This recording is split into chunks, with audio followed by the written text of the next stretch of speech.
Hello friends, welcome to Vidya Gurukul nursing classes. I hope आप सभी अच्छे होंगे। तो आज के क्लास में हम डिस्कस करने वाले हैं हाइपरटेंशन। फर्स्ट पार्ट में हम ऑलरेडी हाइपरटेंशन डिस्कस कर चुके थे। उसमें हमने डिस्कस किया था definition of hypertension means high blood pressures, causes and risk factors, types. Then आज के क्लास में हम डिस्कस करने वाले हैं पैथोफिजियोलॉजी ऑफ हाइपरटेंशन। तो firstly due to etiological factors and first part का लिंक मैंने डिस्क्रिप्शन बॉक्स में डाल रखा है। फर्स्ट पार्ट देखने के लिए दिए गए डिस्क्रिप्शन बॉक्स पर क्लिक करें। तो pathophysiology due to etiological factors. Due to etiological factors हमने देखा था। फैक्टर्स में हमारे बहुत सारे फैक्टर्स इंक्लूड थे, age, obesity, kidney disease, renal failure, ऐसे अलग अलग टाइप के हमने टू टाइप्स के अकॉर्डिंग हमने रिस्क फैक्टर्स देखा था। कुछ कॉजेस तो अननोन है। देन रिस्क फैक्टर्स हमने हाइपरटेंशन के डिस्कस किया था।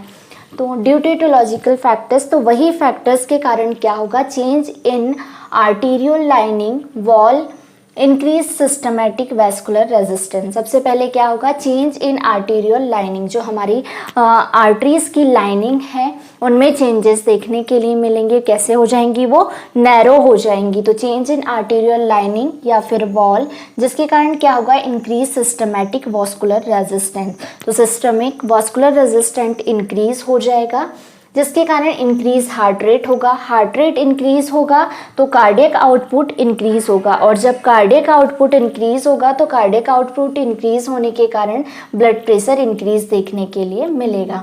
तो जब इंक्रीज ब्लड प्रेशर तो decrease blood flow in the organ, जिसके कारण क्या होगा कि अब नैरो हो चुकी हैं वॉस्कुलर रेजिस्टेंस। यहाँ पे क्या हो गया है, इंक्रीज सिस्टमेटिक वॉस्कुलर रेजिस्टेंस, मतलब जो आर्टीरियल वॉल है उनमें चेंजेस देखने के लिए, लाइनिंग जो है नैरो हो चुकी हैं। तो इसके कारण क्या होगा, जो ब्लड फ्लो है, जिस फ्लो के साथ ब्लड फ्लो कर रहा था उसके साथ ब्लड फ्लो नहीं करेगा।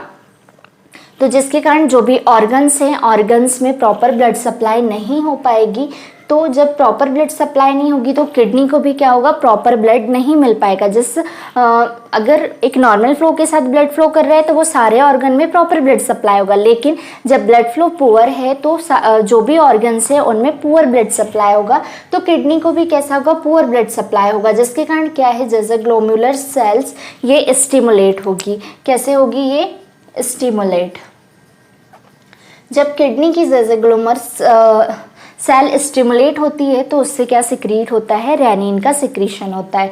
तो रेनिन सिक्रीट होगा, रेनिन के सिक्रीट होने से एंजियोटेंसिन सिक्रीट होगा। और एंजियोटेंसिन कहाँ से सिक्रीट होता है, ये लीवर से सिक्रीट होता है, बाय लीवर से सिक्रीट होगा। देन ये कन्वर्ट होगा angiotensin first and angiotensin second में। तो जो एंजियोटेंसिन फर्स्ट है ये होगा ACE एंजियोटेंसिन कन्वर्टिंग एंजाइम के थ्रू बाय लंग्स। तो ये by lungs angiotensin first and angiotensin second में कन्वर्ट होगा। जब एंजियोटेंसिन सेकंड में कन्वर्ट होगा दैट टाइम पर क्या होगा, वेसो कॉन्ट्रैक्शन देखने के लिए मिलेगा। इंक्रीज एल्डोस्टेरोन सिक्रीशन, जिसके कारण क्या होगा, एल्डोस्टेरॉन का सिक्रीशन इंक्रीज होगा। इंक्रीज ब्लड वॉल्यूम इंक्रीज होगा। इंक्रीज पेरिफेरल रेजिस्टेंस, जो पेरिफेरल रेजिस्टेंस है मतलब पेरिफेरल जो वेसल्स होती है उनमें रेजिस्टेशन मतलब नैरो हो जाएंगी।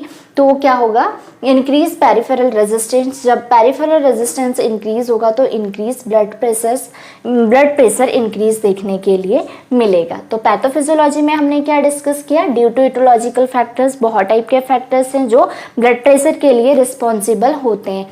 तो उसके कारण क्या होगा, change in arterial lining and wall में चेंज देखने के लिए मिलेंगे।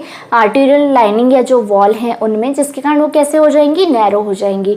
नैरो होने के कारण क्या होगा, increase systematic vascular resistance, systemic vascular resistance increase होगा, जिसके कारण बहुत सारे सिम्टम्स देखने के लिए मिलेंगे। इंक्रीज हार्ट रेट होगा, हार्ट रेट इंक्रीज होगा तो कार्डियक आउटपुट भी इंक्रीज होगा, और जिसके कारण क्या होगा, ब्लड प्रेशर इंक्रीज होगा। Then increase systematic vascular resistance के कारण decrease blood flow in the organ में प्रॉपर ब्लड सप्लाई नहीं हो पाएगी, जिसमें से किडनी है। किडनी में क्या होता है कि सारे जो भी हमारे वेस्ट होते हैं या फिर जो मिनरल्स होते हैं, इन सब का यहाँ पर क्या होता है, फिल्ट्रेशन होता है। तो यहाँ पर कैल्शियम हो गया आपका, इन सब का यहाँ पर फिल्ट्रेशन होता है। तो यहाँ किडनी को प्रॉपर ब्लड सप्लाई नहीं होगा, जिसके कारण इसकी जो सेल है, जैसे ग्लोमेरुलर सेल्स, वो स्टिमुलेट होगी। स्टिमुलेट होने के कारण क्या होगा, रेनिन सिक्रीट होगा। रेनिन सिक्रीट होने के कारण एंजियोटेंसिन सिक्रीट होगा बाय द लीवर। फिर ये कन्वर्ट होते हैं एसी इनिबिटर के थ्रू, किससे, एसीई एंजाइम के थ्रू, बाय लंग से angiotensin and angiotensin second. Angiotensin second का फिर क्या होगा, वेसो कंस्ट्रक्शन होगा, मतलब जो वेसल्स है वो कैसे हो जाएंगी, कॉन्स्ट्रिक्ट हो जाएंगी। देन इंक्रीज एल्डोस्टेरॉन सिक्रीशन, और जो एल्डोस्टेरॉन का सिक्रीशन है वो भी कैसा होगा, इंक्रीज होगा। Then increase blood volume, increase peripheral resistance and increase blood pressure. Increase blood pressure means high blood pressure देखने के लिए मिलेगा। तो ये था pathophysiology. Sign and symptoms of hypertension. Hypertension में साइन सिम्टम्स मतलब हाइपरटेंशन के कारण जो भी सिम्टम्स अराइज हो रहे हैं उन्हें हम बोलते हैं साइन एंड सिम्टम्स। तो सबसे फर्स्ट है सीवियर हेडेक। पेशेंट्स में क्या होगा, सीवियर हेडेक होगा, पेशेंट्स को बहुत ज़्यादा सिर में दर्द होगा। ब्लड विजन, वो जो देख रहा होगा उसकी जो देखने की क्षमता होती है, मतलब जो भी चीज़ों को देख रहा है वो उससे ब्लर विजुअलाइज होंगी, ब्लड देखने के लिए मिलेंगी। डिजीनेस होगा, फटीग होगा पेशेंट्स को। इपिटैक्सिस, ब्लड फ्लो ज़्यादा, मतलब हाइपरटेंशन में क्या है, जो प्रेशर है ब्लड का वो कैसा होगा, हाई होगा, तो उसके कारण नोज ब्लीडिंग देखने के लिए मिलेगी। चेस्ट में पेन होगा, शॉर्टनेस ऑफ ब्रीथ होगी। Then irregular heart beat and ear noise.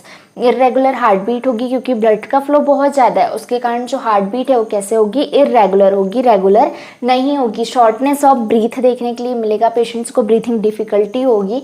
And ear and noise, ठीक है।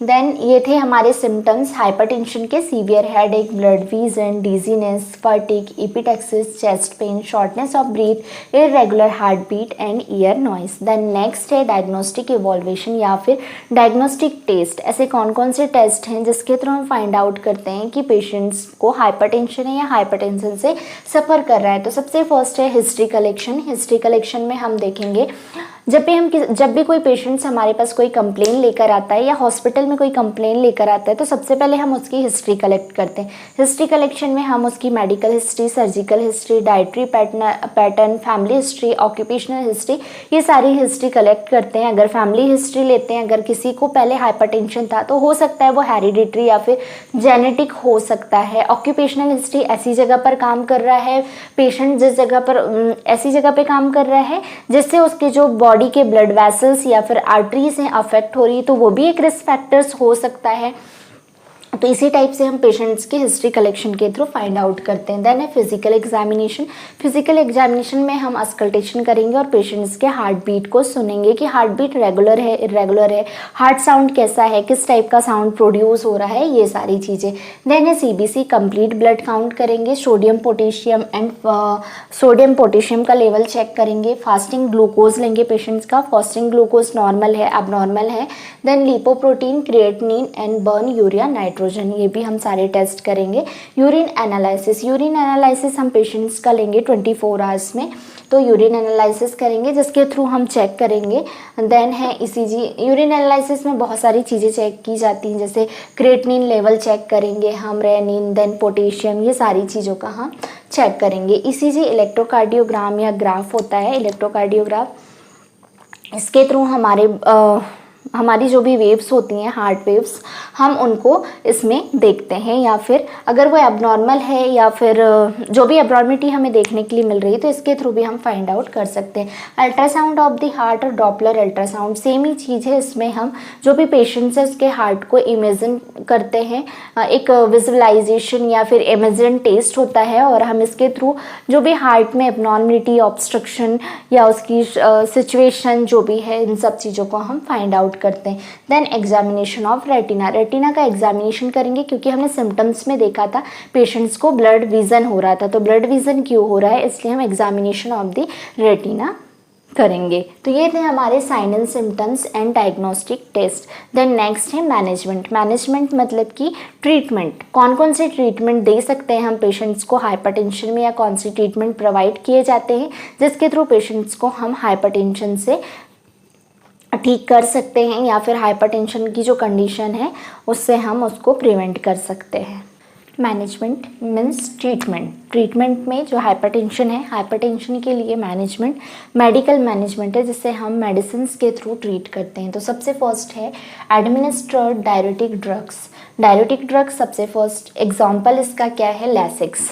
तो डायरेटिक ड्रग्स प्रिस्क्राइब करेंगे हम पेशेंट्स का, क्योंकि इसका जो यूरिन आउटपुट है वो कैसा हो जाएगा, स्लो डाउन हो जाएगा, यूरिन आउटपुट नहीं होगा। फ्लूइड का ऑक्यूमुलेशन हमने देखा था कि किसमें, हमने रिस्क फैक्टर्स में देखा था कि कैसे जो वाटर है, वाटर रेजिस्टेंस जो है वो मतलब फ्लूइड जो है वो कैसे ऑक्यूमुलेट होने लगेगा, उसके बारे में हमने देखा था। और वो थ्रू दी हमारे किडनी के थ्रू, हमारे ब्लैडर के थ्रू बाहर नहीं होगी यूरिन, वो चीज़ हमने डिस्कस किया था। एडमिनिस्ट्रेड डायरेटिक्स, तो हम यूरिन आउटपुट को इंक्रीज़ करने के लिए, हमारे बॉडी जो फ्लूइड है उसको बाहर करने के लिए हम लैसिक्स देंगे पेशेंट्स को। कितना देंगे, 40 to 240 mg पर डे। तो एडमिनिस्ट्रेड डायरेटिक्स, डायरेटिक्स ड्रग का फंक्शन क्या होता है कि ये यूरिन आउटपुट को इंक्रीज़ करता है।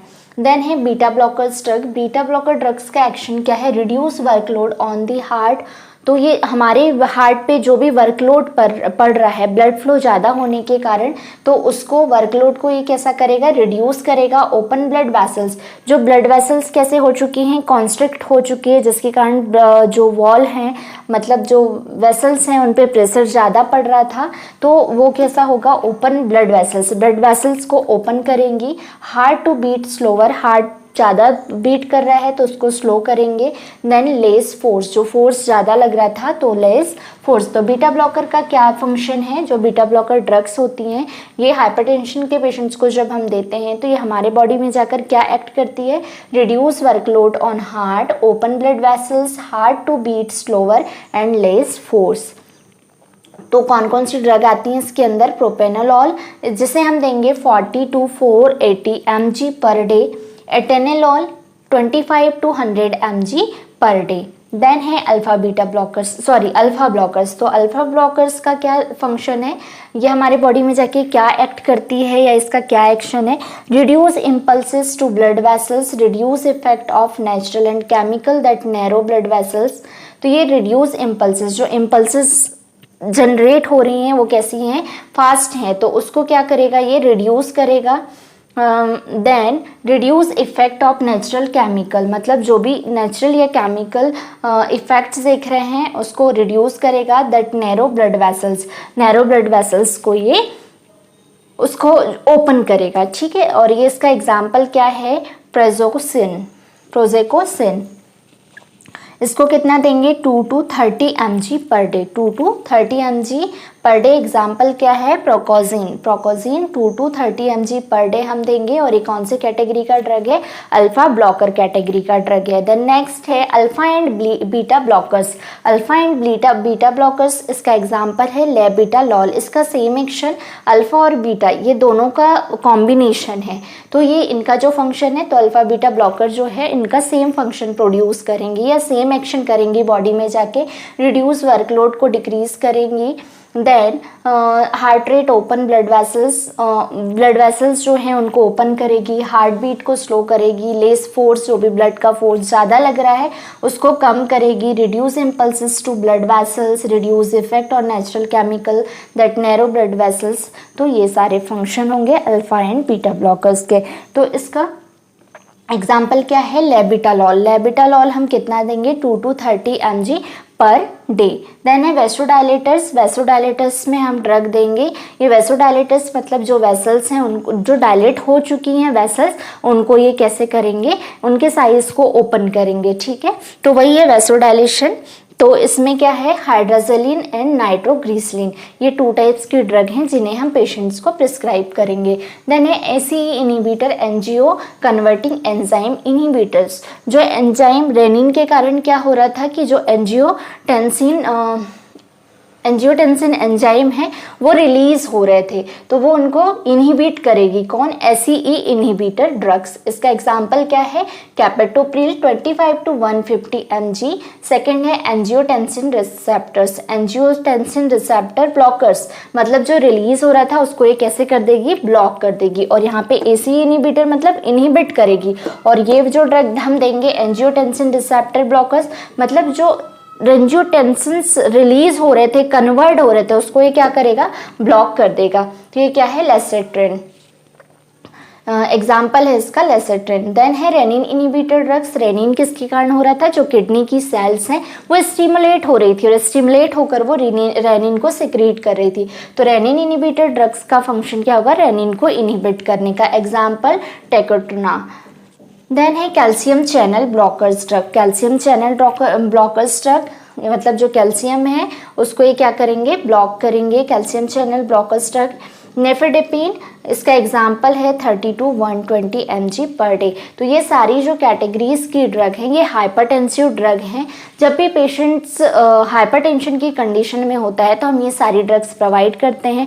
डायरेटिक्स हम उस टाइम पर देते हैं जब पेशेंट्स का आउटपुट डिक्रीज होता है, तो उसको हम इंक्रीज करने के लिए डायरेटिक्स देते हैं। बाकी जो ड्रग्स हैं वो हाइपरटेंशन की कंडीशन में हम देते हैं हार्ट रेट को मेंटेन करने के लिए, ब्लड वेसल्स को ओपन करने के लिए, एंजियोटेंसिन रेनिन को इनहिबिट एंड ब्लॉक करने के लिए ये सारी ड्रग्स का हम यूज करते हैं। ये था हमारा मैनेजमेंट। इसके साथ साथ आ जाते हैं प्रिवेंशन। प्रिवेंशन में पेशेंट्स को किन किन बातों का ध्यान रखना चाहिए जिसके थ्रू हाइपरटेंशन को प्रिवेंट कर सकता है। तो सबसे फर्स्टली लो सॉल्ट डाइट। हमें जो भी पेशेंट्स हैं हाइपरटेंशन का, उसे हमें ये चीज़ एजुकेट करना है कि आपको ज़्यादा सॉल्ट नहीं लेना है, अपने डाइट में सॉल्ट को कम लेना है। साथ में अगर पेशेंट्स ओवरवेट है, क्योंकि ओबेसिटी भी रिस्पॉन्सिबल होता है किसके लिए? हाइपरटेंशन के लिए, क्योंकि उसका जो बॉडी का साइज है वो कैसा है? लार्ज है, मतलब बड़ा है कंपेयर देन अंडर वेट या फिर नॉर्मल वेट एडल्ट के कंपेयर में उनका जो बॉडी स्ट्रक्चर होता है वो लार्ज होता है। तो जो ब्लड वेसल्स होती हैं, जो ब्लड फ्लो उनके बॉडी में हो रहा है, उसके लिए जो हार्ट है, हार्ट को बहुत ज़्यादा एनर्जी की ज़रूरत पड़ रही है ब्लड फ्लो करने के लिए। तो वही है ओबेसिटी। अगर ओबेसिटी है तो पेशेंट्स को अपना वेट कम करना है, लाइफ स्टाइल में हेल्दी डाइट का यूज़ करना है। हेल्दी डाइट के साथ साथ एक्सरसाइज, योगा, मेडिटेशन, इस टाइप की चीज़ों को अपने लाइफ स्टाइल में यूज़ करना है। और अगर पेशेंट्स ओवरवेट है तो ओवरवेट के लिए उसको अपना वेट रिड्यूस करना है थ्रू दी एक्सरसाइज। बहुत सारी चीज़ें जिसके थ्रू वो अपना वेट रिड्यूस कर सकता है। तो ये सारी चीज़ें होती हैं प्रिवेंशन के लिए। और इसमें तो मेन डाइटरी होता है कि डाइटरी पैटर्न है और लाइफ स्टाइल है, इसको अपने लाइफ में अगर पर्सन यूज़ करने लगे, प्रॉपर फॉलो करने लगे, तो वो हाइपरटेंशन से रिड्यूस हो सकता है, मतलब खुद को प्रिवेंट कर सकता है। तो ये था हमारा आज का टॉपिक हाइपरटेंशन। इसका पार्ट फर्स्ट मैंने डिस्क्रिप्शन बॉक्स में डाल रखा है, तो आप डिस्क्रिप्शन बॉक्स में दिए गए लिंक पर जाकर पार्ट 1 देख सकते हैं। तो पार्ट 1 में मैंने डाला है definition, types and risk factors. Then part 2 में डिस्कस किया है आज हमने pathophysiology, symptoms, diagnostic test, management and prevention. I hope understood my video. More like, share and subscribe. Thank you watching for my video.